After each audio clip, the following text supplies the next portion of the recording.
Selamat pagi dan salam sejahtera untuk kita semua.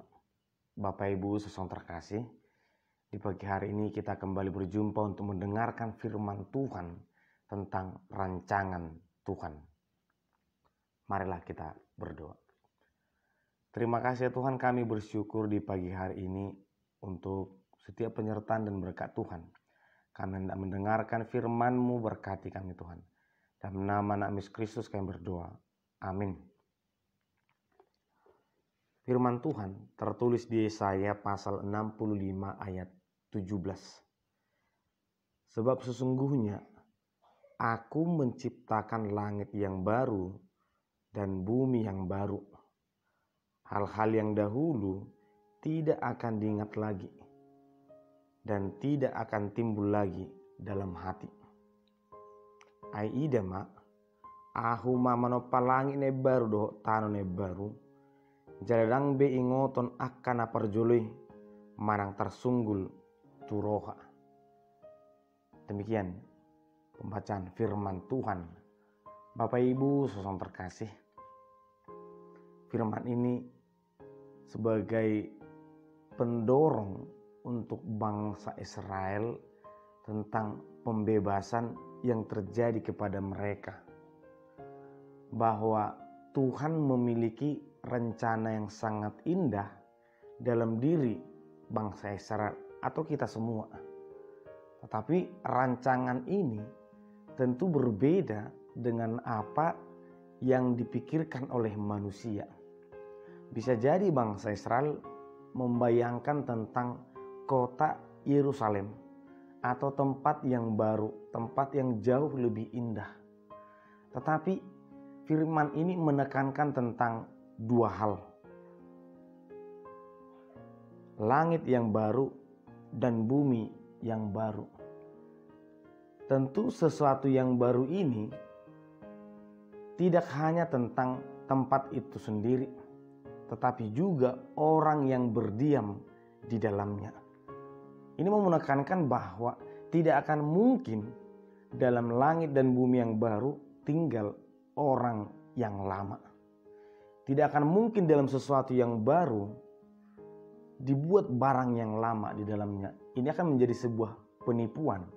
Ketika misalnya kita membongkar atau membeli sebuah barang dengan brand yang terbaru, ternyata ketika kita bongkar, yang terdapat di dalamnya adalah barang-barang lama. Ini akan mengecewakan, atau ini tidak akan mendukung barang baru itu sendiri. Dia mungkin akan terlihat baru, tetapi kualitasnya adalah kualitas yang lama. Ketika dikatakan tempat langit dan bumi yang baru, berarti di dalamnya juga harus ada ciptaan yang baru, manusia yang baru. Bapak Ibu sesong terkasih, tentu firman ini berbicara tentang manusia. Apakah manusia bangsa Israel itu akan menjadi bagian dari ciptaan yang baru itu? Apakah kita akan menjadi bagian dari bumi yang baru itu? Atau kita hanya sebagai penonton akan ciptaan Tuhan itu? Oleh karena itu Bapak Ibu sesong terkasih, bagaimana manusia bisa mempersiapkan dirinya untuk tempat yang baru itu? Bagaimana manusia memahami rencana Tuhan agar manusia mampu menjadi bagian dari penduduk di tempat yang baru itu? Bapak Ibu sesong terkasih, pembuangan yang dialami bangsa Israel bukan tentang dosa atau kebencian Tuhan, kemarahan Tuhan, tetapi bagaimana bangsa itu menjadi manusia yang sesuai dengan kehendak Tuhan.